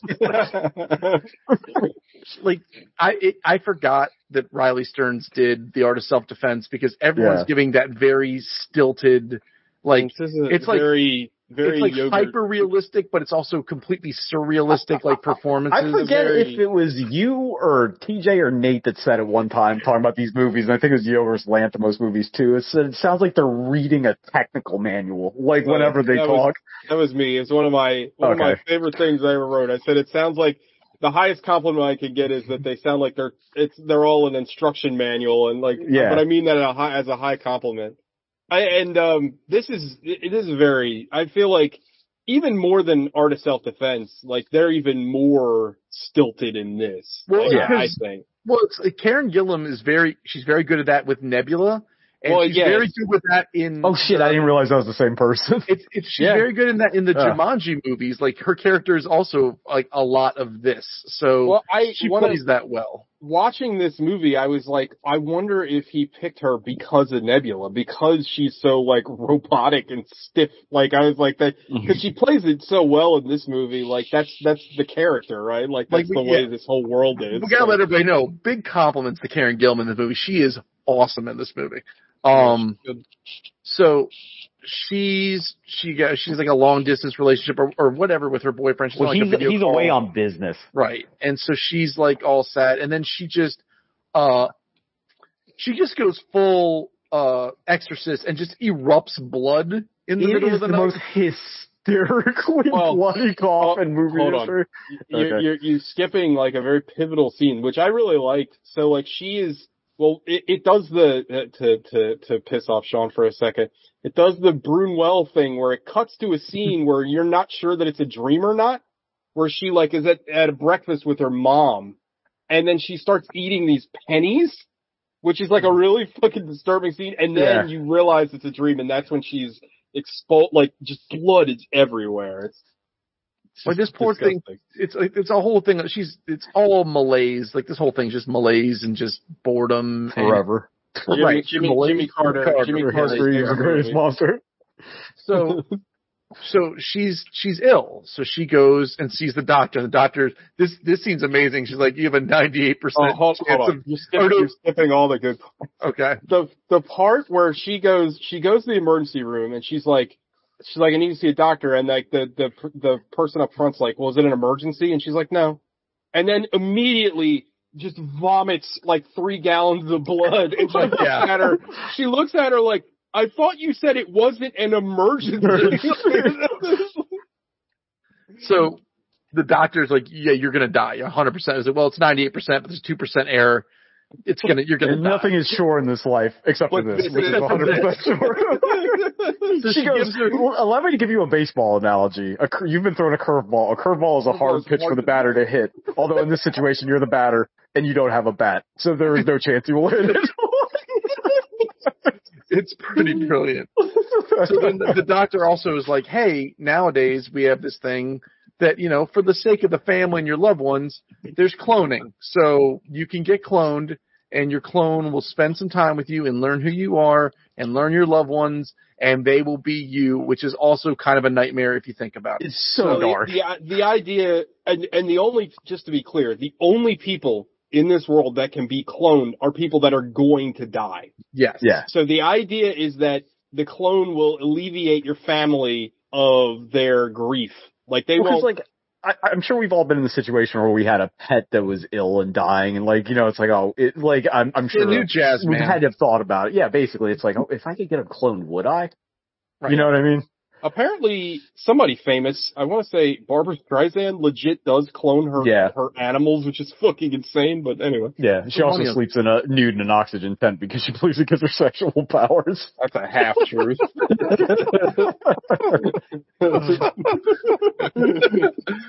So she have powers, sexual powers. So she goes down to the clone zone, and they're like, all right, here's what we're going to do. We're going to clone you up, and then your clone's going to... Oh, can we talk about how her dying of this, like, disease where she just expels liters of blood from her lungs is totally painless? Yes. Yeah, so it got to be a problem. She's just okay with it. Also, the little, so you're going to die, you need a clone little, video commercial that you watch is great. The fucking video, it's like it's like a Funko-Land training video. Yeah, and they make this thing where they're like, sometimes you might not spend enough time with your clone, and it's literally a guy hanging himself from a staircase, and this family walks in the door, like, oh my god. I want to put it out front street. I find this movie like very funny. Like I think hysterical. Yeah, it's a comedy. Yeah, it's a very difficult tone. Like it's everything that I like about Art of Self-Defense, but like pushed a little further, I think. I mean, it's a comedy and it's funny, but the ending is ultra dark. Well, it's a dark comedy. Like it's definitely like it again. It's like Art of Self-Defense has its serious moments too. I mean, anyway, continue. Sorry. So she gets cloned because she's gonna die, and she meets her clone, and they give her a discount because one of the eyes is the wrong color or some such. And so the clone is learning about her, and she's teaching the clone. They're meeting the family and everything. And this is where things get very sad, is that everyone, her boyfriend, her mother, everyone likes the clone better. And it just becomes more and more of everyone spending time with the clone. Right. Because it's that idea of like, you don't love the person, you love an idea of the person. So they're able to kind of like reshape this version. Mold her into something new. Yeah, because just full stop, the clone is a blank slate. Like, I think some of my favorite which works way better. Yeah. In the beginning of the or towards the beginning of the movie is the conversations between Karen Gilliam and her clone, because she's like, well, what's your favorite kind of food? And then again, you got to see it because us talking about it doesn't do it justice, but they are very clinical. Everyone is like speaks very like I don't think I'll try that, or like, would you like to listen to some music? And it's like, no, not right now. No, I'm enjoying this conversation. Let's continue. Exactly. Yeah. It's very Al Gore. Actually, Al Gore would have been perfect for this movie. So I will. But unlike Multiplicity, right, where you have the horror of someone coming into life that has all of your thoughts and memories, at least this one can be explained as they understand how to talk and also the cloning process in this is fucking hilarious. They literally just spit in a tube and then like what is it, like a half an hour or whatever. Yeah. It's like here you go. So the family now loves Karen Gillan, the fake Karen Gillan. Her copy, I think Sarah. Well, no, it's Sarah's double. It's important. They say it's like you're known as Sarah's double until Sarah does pass away, and at which time you will just be known as Sarah. Yeah, and there's a time lapse. I think it's like 9 months. I think, yeah. I think it's something like that, or maybe 8 months. I don't know, something like that. So. We also forgot to mention, she finds out she has a terminal illness because she accidentally put her boyfriend's number as her primary contact, and the doctor's been leaving messages, and he calls her like 2 days later, and then the doctor's like, if we can avoid mentioning this slip up to the board, I would appreciate it. Yeah. Well, yeah, when she was breaking it to him, he already knew. She's like, oh yeah, totally. Yeah. So now the double is getting it on with everybody. They're like it's like so painful. Like the boyfriend and the double are going on dates and like leaving Karen Gillan at home. She's literally. Well, he tells her that he's going to come home and have sex with the clone. Like I just thought you should know because they all live together. And I can be loud, so you might want to go somewhere else. So now Karen Gillan's like waiting to die. She doesn't die. She finds that 1% chance because doesn't the boyfriend go like, well, how's that going anyway? Like you're dying or something like that? He says, where are we with that? I love the scene where she goes back to the doctor and the doctor's like, well, we don't know how it happened, but you're not going to die. I thought you said that there was no chance. Well, there was a 2% margin of error. Who's on reversing her? It's like, come on. So no, because that's what she says. Like, I don't know how this happened, and then the doctor's like, frankly, we also don't know. It's the movie's way of like, don't worry about it. It's not important. Yeah. So now she's like, well, I'm gonna have my clone decommissioned and piss off everybody. But now the clone doesn't want to be decommissioned. So the clone has been around. The clone has been around long enough to file basically the right to stay here, and that invokes the titular duel of the duel. Which means you have, was it 1 year? To train. Get ready to fight for your life because the loser will die and the winner will become you. The fucking lawyer when he's like, and once the clone's been around, been alive for a while, and sometimes they don't want to be killed for whatever reason. Yeah, and we couldn't have two of you running around. That would be ridiculous. So then she meets up with Aaron Paul in like some he is a fucking gem. Oh my god. So good in this movie. Oh my god. And he's teaching her like the most robotic. He works at a dojo that just says combat on the front of the building. They suggest she get a personal combat trainer. This is a profession in this world. Right. That's like the dystopian nightmare we live in. Is this happens often enough that we need this service. Is so funny in this movie. Like he's just again. I keep harping on it, but you know what I mean. Everybody in this movie leans into it. Yeah, he really leans into like how robotic he is and like how ridiculous. Like he is very like alpha male in this, but also like very clinical and static, and like just his slaughter statistics crack me up, and like all of his like combat tips, like when he gets through the movie, you always kill the ones you love. Like the cutaway to that movie is so fucking funny. Well, but the one part was he hands her a crossbow, like shoot my dog. She's like, can't do it. So, well, the plus side, you didn't kill my later. Dog. Yeah. No, dude, where he's like tremendous pain. Where this is actually important. I didn't notice this in my first viewing, but where he's showing the photos of like how people are killed, and one of them goes, "That's an arrow to the head," and they cut to the photo, and it's literally just a guy with an arrow in his head. But there's also the poison one. The poison's in there. Yeah, it's a little bit of reincorporation later on. Yeah. So they're I mean, the movie is actually, it's pretty straightforward at this point, right? They train. She gets ready. They call off they're a month out for the hang on. Hold on. This one part I gotta mention where he's like, she's also taking hip hop dance classes for, just to have something to do. It's her cardio. Right. And, he's like, in lieu of payment, their situation sometimes she's broke, mutually, by the way. mutually beneficial. Because she has to pay off the loan. Pay for the clone. Yeah, well, she also has to give the clone like a living stipend. Like she has to pay alimony to the clone. Yeah, she gives the clone an allowance. But this comes into play once the duel's called off. She needs an extra month extra month of training that they weren't expecting. She's like, I have no money. It's like, well, there's other ways you can pay me. And we know what that setup is, right? Like the setup is what that setup is. He's like, he said something to the effect of, well, we can make other arrangements. But it's not the next scene. They actually come back to it like a few minutes later. Like, and you've seen it in every porno. Yeah. And Sean's right. Like, they take a little time to get there. But she goes there after hours, and it's dark, and you're like, okay, here we go. And then he teaches they start taking their clothes off, right? Yeah. She teaches him how to do hip-hop dance. It's so frustrating because it's get low. You'll get it. Yeah. You'll get it. It's fucking hysterical. So but she's like, well, I hope that whatever this introductory lesson that you will continue with, he's like, I've already signed up for a beginner's class. And she's like, that's wonderful. This movie's so fucking good.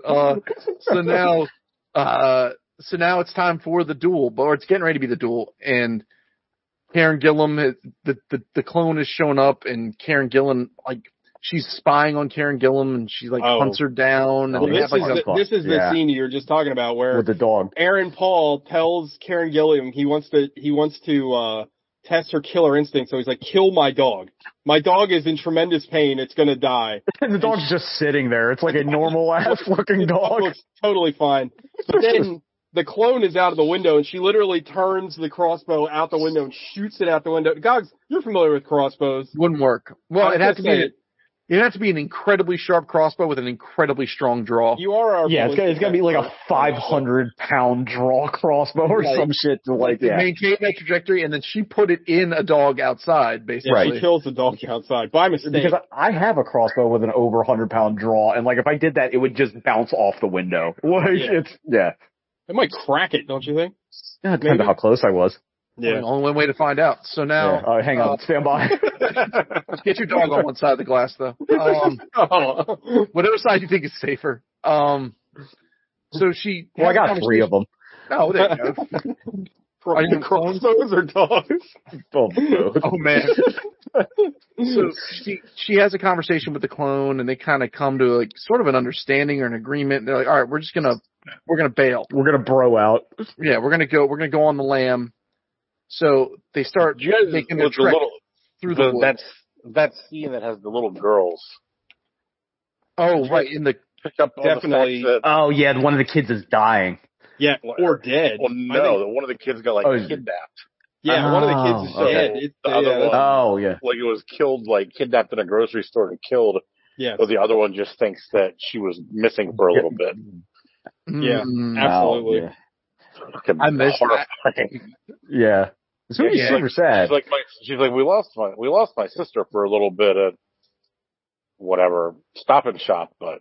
Oh, I thought she died and they were just hiding her away. I didn't pick up on that. I thought it was something different. I thought it was that they lost her and then they got her cloned and then they got her back, and that's not what. No, that's way darker. No, I agree with Alec. Alec's right. I just didn't catch it. Yeah. Well, so anyway, they've made a decision. They're going to run away together. They're going to avoid this duel. It's barbaric. They can live together. They love each other. They're, I wouldn't say that they love each other, but they have an understanding. They have a mutual respect and understanding. Not really, but I think you understand by the end of the movie that this is all just the clone's plot. Because the clones didn't train. Yeah.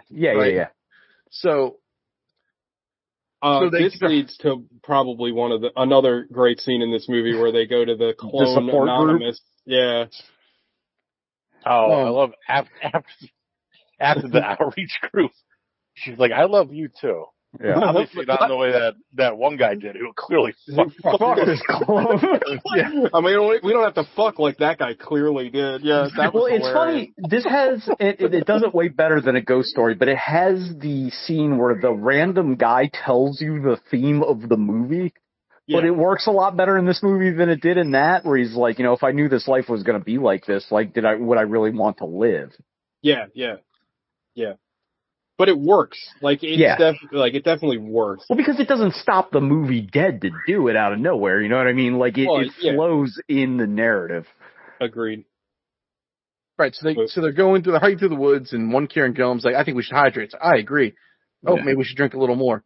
And then they're going through the woods, stalking through the woods, and then they end up at the field where the fight's supposed to be, or No, they never get there. They don't actually end up at the field, but they end up in the woods neighboring the field, and then sorry guys. At some point you missed a very crucial point.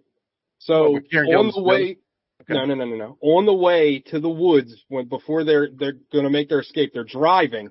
The clone is asking Karen Gillan how to drive. Yeah. She doesn't know how to drive. So she's asking her all these questions about driving. And that does play a part. Right, because she says, the circle thing causes the car to go right and left or whatever. Right, I didn't hit the stop pedal. Right. So anyway, sorry guys, continue. So they drink some water, they walk off into the woods, and then it kind of cuts away. And it cuts away. The next scene, it's Karen Gillan, a singular Karen Gillan approaching.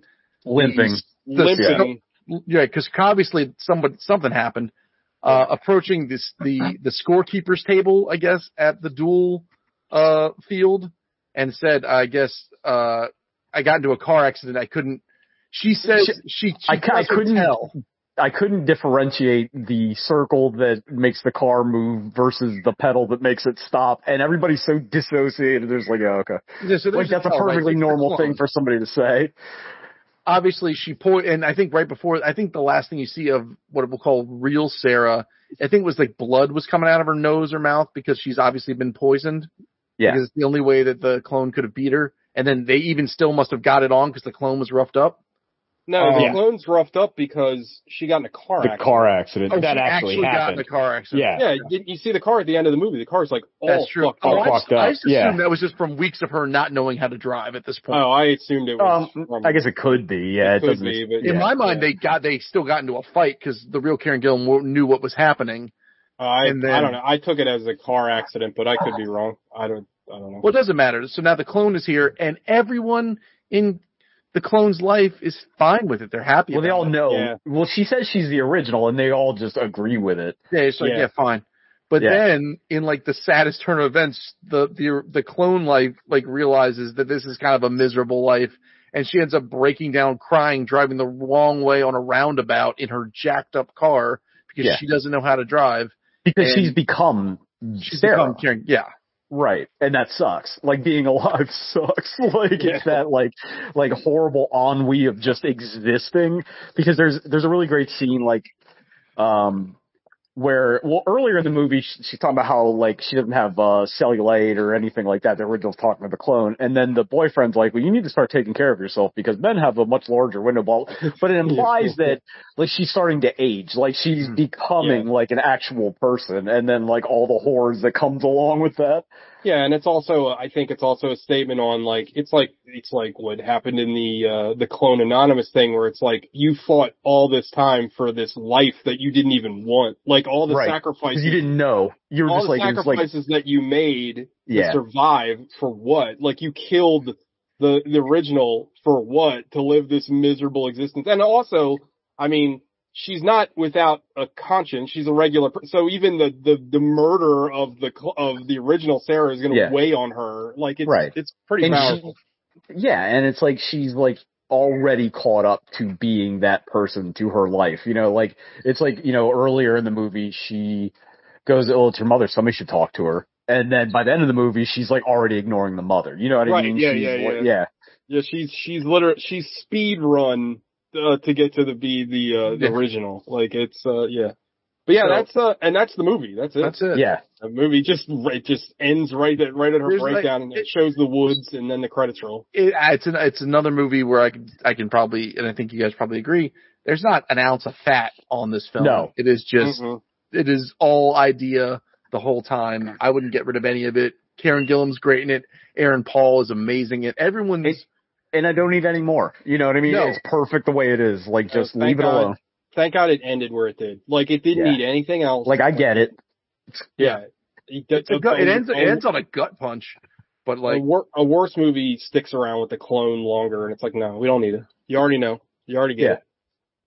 But anyhow, Alec, how'd you feel about the science in this movie? There's no science in this movie, really. Yeah, needed more science. A little bit more science. I'm actually really curious. Give me a percentage of science on this one, like maybe 25% more. At least 18. Such an odd number. At least 3% more for 3 clones from Multiplicity. That's some math. I'm actually really interested to hear, Alec, what you think, because I know you don't always like movies that are super bleak like this. So, I'm interested Alec. as well. I didn't mind the bleakness. I don't know. I like the concept. I liked that it was short. The performances and the way that he has them deliver dialogue was too much. Okay. Like, I could not get around it. It was very irritating to me. It's a cool premise, though. And like, had you seen Art of Self-Defense out? No, I have not. You might like that a little bit better, but it would probably end up in the same place with it. Yeah, it's like I said before, it's not as stilted as this, but it's definitely got elements of that. Yeah, but the way everybody delivers everything in this, like, I understand that that's what he's like going for, and that's his thing, but it's not my thing. Yeah, that's fair. I want like dialogue that is natural, delivered. I mean, at least as natural as you can in a movie. Yeah, like a little more normal. You want emoting. I can see why people would like the movie. Well, I think a lot of people didn't like the movie. Most people did not like this movie. I think because it's such a bizarre concept that the stilted thing works for me because, like, you understand that this is not the world that you live in. You know what I mean? So, like, it kind of works for me, but I can see why it wouldn't. I mean, I don't know. To me, like, and again, like, this is in my wheelhouse, right? Like, I feel like David Lynch movies fall in this category. Yogurt Lanthimos movies fall in this category. But, like, I feel like the stilted delivery and the way in which, especially in this movie, like, everything is, like, sterilized, it just puts you on your back foot immediately. And I think it works. It's like world building, right? Like, it works to make it even odder. Like, everything is strange. Like, I love those movies, like you talked about too, but I feel like this is a much more populist version of, like, The Lobster or The Killing of a Sacred Deer or something. You know what I mean? Like, it's not like as like obtuse as those movies are. Well, I feel like it's, and I mean, take a shot every time TJ mentions this movie, but like, it's kind of like the Yogurt Lanthimos version of like a battle royal. Like, it has that kind of vibe, right? Like, with the, you know, you're in this contest to the death, and like, I don't know, like, we all know that I love that trope, and like, so it automatically, like, the funny thing about this movie is, I remember, have you never watched it on television? It's quite popular. I remember when this movie, I don't know if it was when it got announced or when I learned about it, but I texted Sean the premise, and I was like, because I think it was after I watched Art of Self-Defense, and I was like, this sounds amazing. So I was I was into this movie during like pre-production. And then we totally forgot about it and watched it like a year later. Yeah, totally this. Funny enough, so this movie sat on the Plex for like a year, and I didn't watch it. And I watched it day of the Molies, and it was my stone cold movie of the year of the week. Well, and I only watched it like a few weeks before you did. Yeah. And the thing is, no, I think you watched it after I did, because you watched what was the Viggo Mortensen movie that came out the same year? Crimes of the Future? Yeah. No, is that the same year? Yeah, I think so. Was it? Yeah, anyway, it was last year. Yeah. But like, this movie sat, and I'll be honest, like, it sat on the Plex for a long time because like a lot of critics that I actually liked, like, were pretty cold to this movie. And then after I watched it, I was really surprised. I was like, you know, again, like, it's not these are people that usually kind of align with my taste. So I was a little surprised. Fucking nerds, yeah. Yeah, nerds. People that like David Lynch movies and Yogurt Lanthropus movies. But anyway, let's get into Five Knuckle Shuffles, I guess. I think we did pretty well for doing 2 movies, time-wise. We did pretty good. Quiet bangers. Yeah, I do love that. I love that. Alec. I'm gonna give this one a 6. It's fair. It's at least twice as good as Multiplicity. Nice. But I still you supplied your score. I still didn't love it due to the performance, not even the performances. The choices. The tone. The direction. Yeah. The direction of the performances. Fair. But it's better than Multiplicity. Like, oh yeah. Come on. And it's above 5 territory because you'll remember it. I'm not gonna lie, Alec. I thought you were gonna love Multiplicity because you just love movies from that era. It seems like so. Like I was like, I do, and that's like the type of that's a TNT like. Oh. Yeah. Like you could. It was teed up for you to love. If you watch TNT for 24 hours, 2 of those hours are going to be Multiplicity at least once a week. Yeah, and that's like it's going to be on there. Yeah, I can't believe Sahara. Oh my God, I haven't thought about that movie in ages. Oh, Stand By for Matthew McConaughey or whatever. I forgot. I can't believe that, right? I can't believe I forgot to mention it. But Multiplicity should have gotten a point for me because it has like that hilarious like credit song that like only was in like 90s movies. Some song you'll never hear again in your life, and it's just some weird like reggaeton version of a popular song. It was like, right. The 90s. It's like, hey man, it's like the Fortune cookies. It's like, oh, use My Love, Open the Door. It's like, oh, we're out of My Love, Open the Door. It's like, okay, we'll use that in reggae so that UB40 cover of. It's so bad. Yeah. And I was like thinking about it, like buy the Multiplicity soundtrack on Interscope Records or whatever, you know? Yep. The same record label that Doggy Style's on. And 9 Inch Nails. Yeah. And Multiplicity. Anyway, so 6 from Alec. Like my friend. I'm gonna give this a 9. Hell yeah. I loved this movie. I thought it was, I think the Art of Self-Defense inoculated me against the stiltedness because I was like, why is everyone talking like this? And then I put 2 and 2 together and remembered that. Karen Gillan's great in it. The concept is wild. It's executed really well. You have genuine feelings and you give, like, all the emotion in this movie is on the viewer's behalf. Like, you feel for this poor woman and like the part, and I think it's actually kind of an interesting take. Like it's emotion by proxy. Yeah. Like you're feeling all this stuff for her and then when it finally lets out, like when she finally sits there in the car and screams at the end of the movie, basically staring into the void of what her life is, it's a hard gut punch at the end of like a really interesting film. And it makes you, I don't know. I loved it. I thought it was great. I thought she's great in it. Aaron Paul's great in it. Man, that's a really good point that you brought up, man. Like, I didn't mean to cut you off, but it's like all the scenes where it seems like, you know, the boyfriend or whoever, everybody being mean to her, that's just the reality that they live in. That's just how they act. It's not like everybody's just a dick to her. It's just like that's their social structure. Right. Yeah. But it's I don't know. I'm really glad we got to. I'm glad. I'm glad it got picked because I would not have probably watched it on my own. So solid film, Sean. It's a 10 for me. This is one of my favorite movies. Art of Self-Defense is probably his worst movie, and as much as I love that movie, that's saying a lot. The Faults is a fucking excellent movie. Is really good, yeah. And Faults is probably the least like these. I was gonna say Faults, is not. The dialogue is not like the way they act is not like this at all. It's like they talk normally. Now the premise and where it goes is still pretty crazy, but like it's not stifled and weird. Leland Orser rules, but like it's another like high concept, small view movie. You know what I mean? Like, and it's a bonkers concept, but they set it up and they execute it, but they don't feel the need to get it too in the weeds with it, which I think is perfect. you know, like, yeah, totally and like agree. it's so like ridiculously funny. Like I mentioned the movie that he shows her, so she gets used to blood, where they just like the guy got his hand in the fucking garbage disposal, and they turn it on, and it's just like shooting blood everywhere. And he's like, I have another film for you. It's worse. It's even worse, but it's much bloodier.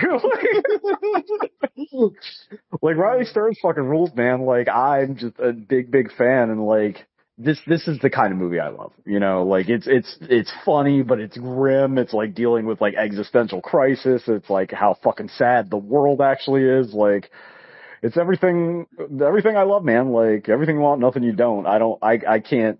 You know, like I said, this was my number one movie last year. So, like, I don't really have much more to add. Teagles. I'm going to echo a lot of the same stuff you said. I love this movie. It's a 10 for me, dog. I think Riley Stearns is possibly the most, like, underrated modern filmmaker. Like, he doesn't get talked about nearly enough. Like, I feel like, you know, like the guy, like, we've mentioned Yorgos Lanthimos a billion times, but, like, he's in that conversation with, like, exciting filmmakers like Panthos Cosmos and all the other weird Greek people that make movies now. But no, I mean, I put Stearns right there with Ari Aster and fucking Robert Eggers. Like, I think that highly of him. To me, he's made 3 really amazing movies. And I think they're all really accessible too. You know what I mean? Like I would say that, yeah, I mean, the thing is too that they're all like almost unknown. Like he's still like, very, very underground, I feel like. I mean, like, I've mentioned Art of Self-Defense to so many people, and they're like, what the fuck is that? And, you know, the sad thing is that the few people that had heard of it, that hadn't seen it, they're like, oh, it's a Jesse Eisenberg movie. It's like, no, you gotta watch it. Like, it's not like that. I don't get Jesse Eisenberg hate either, cause like, Vivarium's really good too. With everything he's done now, tell me, what is a Jesse Eisenberg movie? I don't know. Right. Like, people just default to, like, The Social Network, I feel like. Yeah. But I think maybe they say a Jesse Eisenberg movie, they mean a Michael Cera movie. Yeah. Whatever that might mean. Yeah, I ain't watching Youth in Revolt again. Fuck that. I love that movie. I really do. The fucking mustache. The mustache, Zach Galifianakis and that movie. Anyway. Yeah. But I did watch something else. Oh, was it Youth in Revolt? I've just about finished the Arrested Development Season 4 Fateful Consequences, where they recut it into chronological order. Oh. Is it better? It is better. This is not Season 5 I'm talking about, not the final season. 4, the one they came back on. Yeah. Yeah, this is the one they came back on, and they did episode, like, character by character. Yeah. I'm watching it recut, where they recut it chronologically, so it's more like the old episodes. Huh. And it's pretty good. It's still not as good as the originals. Is it on Netflix? Better than, yeah. What's I know it was a Netflix property, but like you know how that Fateful Consequences sounds like an X-book crossover. Well, it sounds like an AEW event. Yeah, I don't know why they call it that. But it's Arrested Development, the Phalanx Covenant. Oh, you're fun, buddy. I was about done anyway. I love this movie. Like Sean said, this just scratches an itch for me. Like, I love this kind of stuff. I love, like, it's sci-fi, but, like, not real. Like, I love science fiction, but I hate, like, ultra technical, jargon. Like, hard sci. Dune being the exception. I was going to say, you love Dune. Okay. Yeah, but that's not even, but that's all made up jargon. Like, it's like made up, and it's got bugs. Like, my favorite, aside from Dune, my favorite science fiction novel is Neuromancer, and, like, they don't, like, really the technology is secondary. Like, it's all about the characters. Well, Dune's a fucking fantasy novel with, like, sci-fi dressing. You know what I mean? Like, it's not. But you know what I mean, Sean. Like, that's why I like your books. Like, you write, like... Yeah, because I don't know sci-fi for Joe Thumbs. I hate, like... It is sci-fi for bros. Like, that's what I do. I love science fiction, but I like it when it's...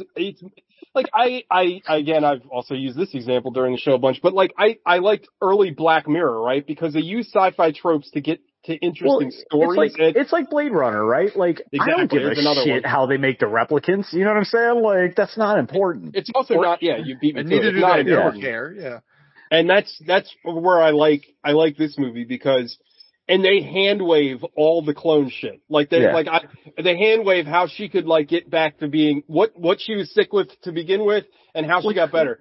Doesn't matter. Like the illness is so comically absurd. Like also, it's like it's the best part of Looper, right? Where it's like how's the time travel works? I'd be here drawing diagrams and all this other bullshit, but don't worry about it. Like, and then they do explain it and fuck it up. But like, and to kind of to the complete opposite end of that, I love Primer, but Primer is so confusing that like you Gogs can't is the only person on Earth that understands that movie apparently, because like I've seen it 7 times and I think I know less about it. It's so confusing, but like it works because it's so confusing. Like I feel like that's intentional. Anyway, I'm getting off topic. I love this movie. I think Karen Gillan is great. However you say her fucking name. She's fantastic in this movie. And she's cute without being so hot. It's distracting. Yes. And I mean, I've been a big fan since Amy Pond back on Doctor Who.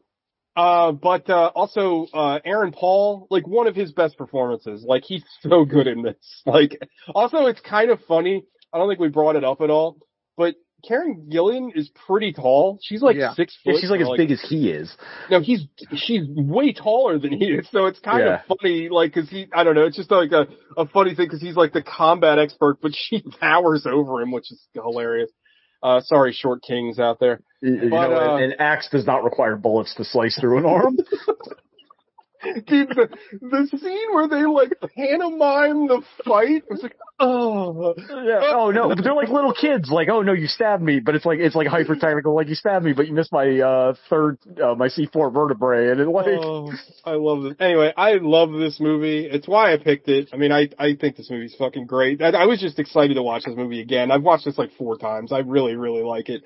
And like Sean said, I like what the movie has to say. Like, I think it's like, it's funny. It's got everything I like. It's funny. It's like ultimately very depressing. Mm-hmm. It's like it deals with stuff that's like not always talked about in other movies. Like, I don't know. I liked it a lot. To 10. So let's see. Gogs picked. I picked. Alec, do you have a pick? Yeah, I have a couple. Sean, do you have one? Sean, I've got a couple in the pipe, but require judgment. TJ, is Infinity Pool a clone movie technically? It's not even technically. It absolutely is a clone movie. Okay. Because it's either going to be, my choices are as follows, either Infinity Pool, Gemini Man, Star Trek Nemesis, or Attack of the Clones.